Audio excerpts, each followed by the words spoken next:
Assalamualaikum warahmatullahi wabarakatuh.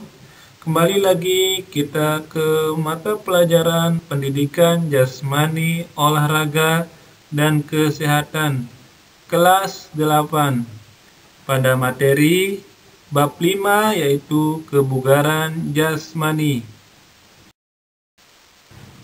Pada konsep kebugaran jasmani, di antaranya yang pertama yaitu konsep kebugaran jasmani. Yang kedua, bentuk latihan kebugaran jasmani.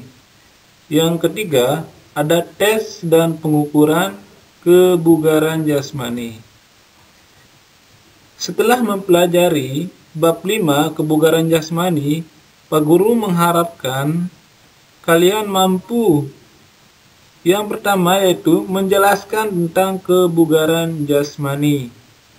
Yang kedua, mengidentifikasi kebugaran jasmani. Yang ketiga, menguraikan ciri-ciri atau komponen kebugaran jasmani. Yang keempat, kalian mampu mempraktekkan latihan kekuatan, daya tahan, kelentukan, dan kelincahan pada kebugaran jasmani. Baiklah, kita akan lanjut ke konsep kebugaran jasmani. Memiliki 6 konsep. Yang pertama yaitu pengertian kebugaran jasmani. Yang kedua, faktor-faktor mempengaruhi kebugaran jasmani seseorang. Yang ketiga, ciri-ciri seseorang memiliki kebugaran jasmani atau komponen kebugaran jasmani. Yang keempat, manfaat kebugaran jasmani. Yang kelima, tes kebugaran jasmani. Yang kelima, cara menjaga kebugaran jasmani. Nanti Pak Guru akan menguraikan satu persatu tentang konsep kebugaran jasmani ini. Perhatikan baik-baik. Baiklah, kita lanjut ke konsep kebugaran jasmani yang pertama yaitu perlu kalian ketahui pengertian kebugaran jasmani. Sebelum kita lanjut ke konsep-konsep berikutnya. Kebugaran jasmani adalah suatu aspek fisik dan kebugaran menyeluruh atau total fitness.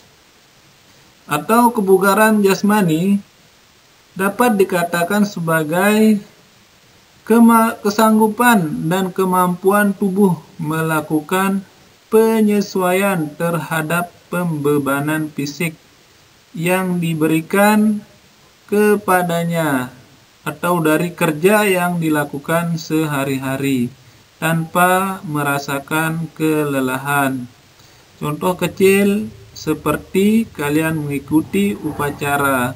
Setelah kalian mengikuti upacara sampai selesai, kalian tidak merasakan kelelahan dan memiliki cadangan energi untuk melaksanakan pembelajaran yang selanjutnya. Baiklah, kita lanjut ke konsep kebugaran jasmani yang kedua yaitu faktor-faktor yang mempengaruhi kebugaran jasmani seseorang. Ada 4 faktornya yaitu yang pertama, masalah kesehatan. Seperti keadaan kesehatan. Contohnya yang pertama yaitu merokok, di mana akan mengakibatkan tubuh kita menghisap kadar CO2 yang menyebabkan berkurangnya nilai PO2 max atau napas kita. Hal itu berpengaruh terhadap daya tahan tubuh atau paru-paru jantung kalian. Yang kedua, penyakit menular, yaitu contohnya ispa, COVID-19, dan berbagai macam penyakit menular lainnya. Yang selanjutnya yaitu menahun atau umur. Umur akan berpengaruh terhadap kelenturan dan biasanya terjadi karena proses yang disebabkan umur yang bertambah atau menurunnya elastisitas otot. Masalah yang kedua yaitu masalah gizi. Yaitu pertama, kurang protein, kalori, gizi rendah, dan gizi yang tidak memadai. Gizi yang seimbang sangat berpengaruh terhadap kebugaran jasmani seseorang, di mana jika ingin gizi seimbang, takarannya yaitu 50% karbonhidrat, 12% protein, dan 38% lemak. Maka akan terpenuhi faktor gizinya. Selain itu juga, kita sering melakukan atau memakan makanan yang sangat tidak memenuhi kualitas gizi. Masalah yang ketiga itu adalah masalah latihan fisik. Seperti usia mulai latihan. Yang kedua, frekuensi latihan per minggu. Perlu diketahui, frekuensi ini adalah ulangan gerak berapa kali kalian harus melakukan gerak setiap giliran. Contohnya seperti latihan per minggu. Frekuensinya yang harus kalian lakukan yaitu 3-5 kali seminggu. Yang kedua, intensitas latihan. Intensitas latihan ini sangat berpengaruh terhadap kebugaran jasmani, di mana intensitas latihan adalah berat ringannya suatu beban latihan. Perlu kalian ketahui, untuk menentukan intensitas latihan dapat diukur dengan berbagai cara. Contohnya yaitu mengukur denyut nadi atau denyut jantung dengan pemakaian energi aerobik, VO2 atau berbanding lurus. Bisa kalian lihat cara mengukur denyut nadinya di buku paket halaman 195. Selanjutnya, yang perlu kalian perhatikan masalah latihan fisik selanjutnya yaitu volume latihan. Volume latihan adalah jumlah kerja yang dapat dilakukan dalam tiap sesi latihan. Contohnya, jumlah pengulangan suatu bentuk latihan seperti latihan sit up bisa mengulangi 10-15 kali pengulangan, ya. Itu contoh volume latihan. Selanjutnya masalah faktor keturunan. Faktor keturunan diantaranya yaitu antropometri dan kelainan bawaan. Maksudnya antropometri ini seperti tinggi badan, bisa keturunan dari orang tua maupun yang lainnya. Ciri-ciri seseorang memiliki kebugaran jasmani. Yang pertama yaitu daya tahan jantung, peredaran darah, dan paru-paru. Merupakan kemampuan fungsional paru dan jantung menyuplai oksigen untuk kerja otot waktu yang lama. Contoh latihannya yaitu seperti jogging, jalan kaki, bersepeda, dengan frekuensi latihan yang dilakukan secara teratur 3-5 kali seminggu. Yang kedua, kemampuan adaptasi biokimia seperti jumlah enzim-enzim dalam darah dan konsentrasi asam dalam plasma.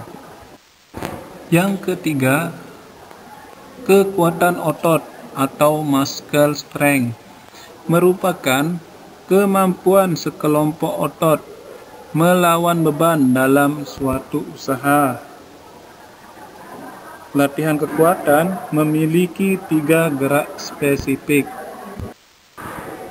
Yang pertama, bergerak seperti lari, jogging, bersepeda, berenang, senam aerobik, dan lain-lainnya. Yang kedua, mengangkat atau lift, rangkaian gerak melawan beban seperti mengangkat, mendorong, menarik beban, baik berat tubuh sendiri maupun berat dari suatu benda. Contohnya barbel, bola medicine, dan lain-lainnya. Dan yang ketiga adalah meregang atau stretch, rangkaian gerak mengulur otot dan meregang persendian. Jenis latihan ini sangat berguna untuk meningkatkan kelenturan persendian dan kelenturan otot. Frekuensi latihan dilakukan secara teratur 3-5 kali seminggu dengan intensitas kekuatan 80-100% atau 20-60 menit latihan kekuatan, yaitu bentuk tubuh. Yang kelima, daya ledak atau tenaga ledak otot, dalam bahasa Inggris yaitu power, merupakan perpaduan antara kekuatan dan kecepatan kontraksi otot yang dinamis dan eksplosif, serta melibatkan pengeluaran otot yang maksimal dalam waktu secepat-cepatnya, seperti seseorang melakukan smash dalam permainan bola voli.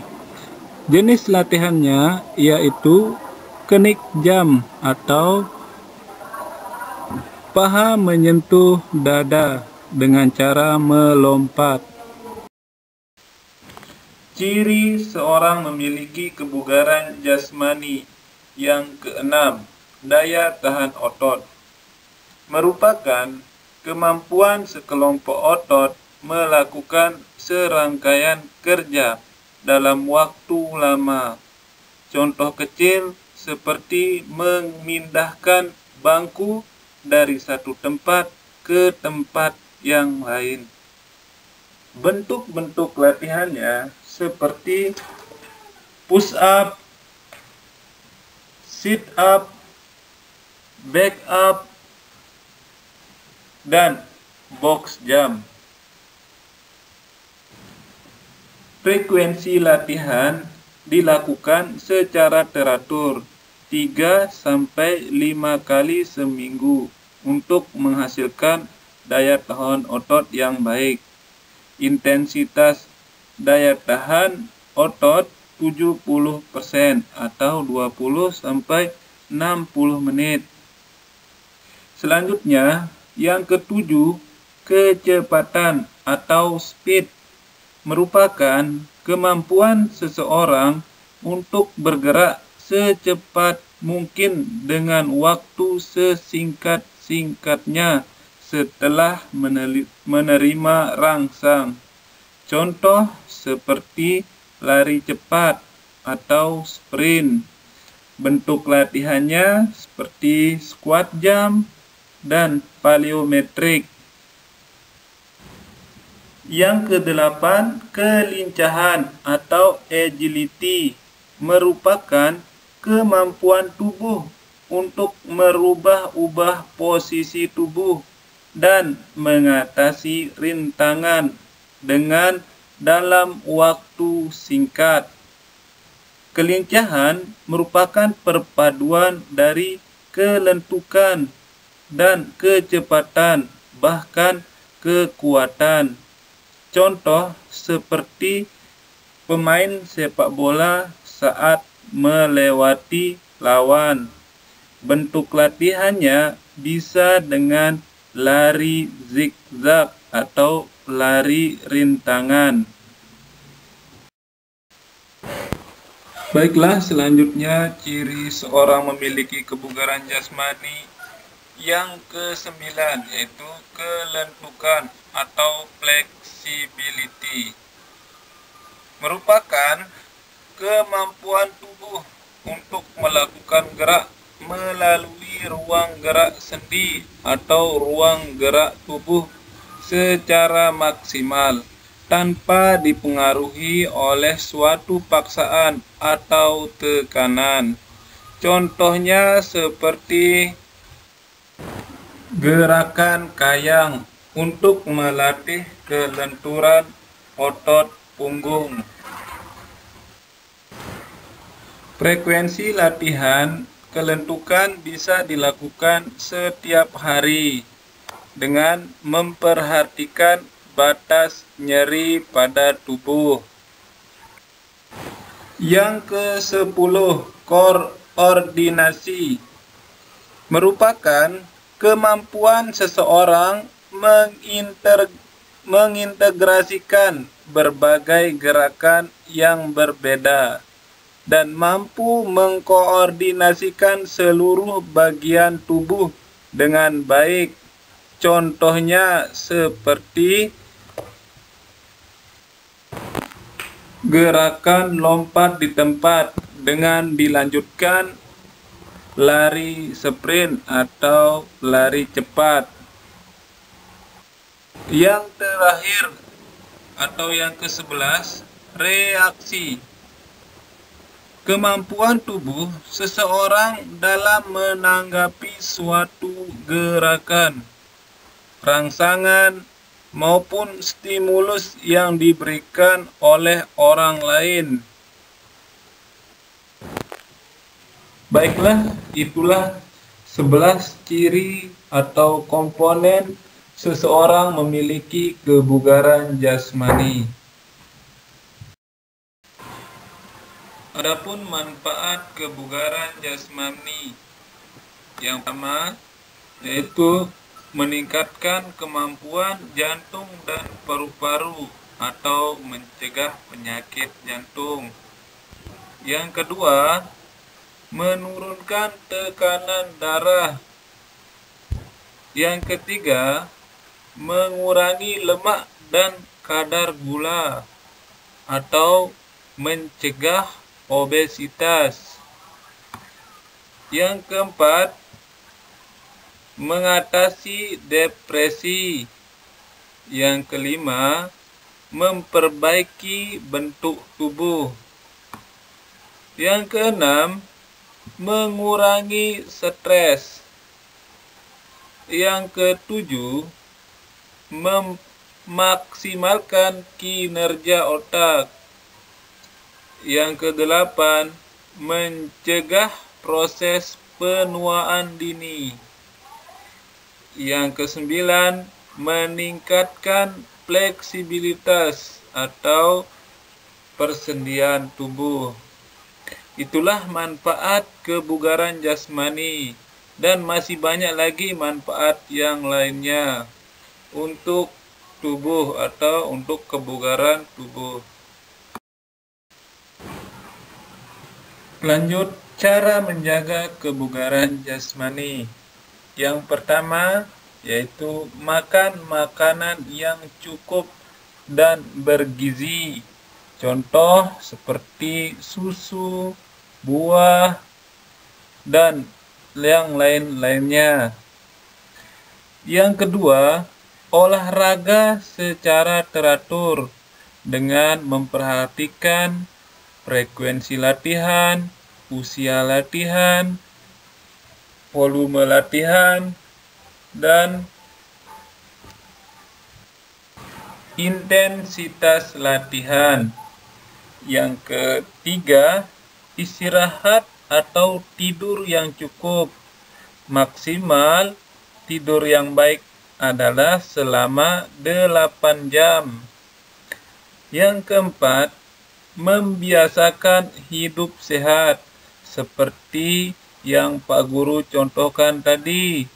Dan juga perlu kalian ketahui, jauhi narkoba, jauhi rokok, dan yang akan membuat tubuh semakin tidak baik. Itulah cara menjaga kebugaran jasmani.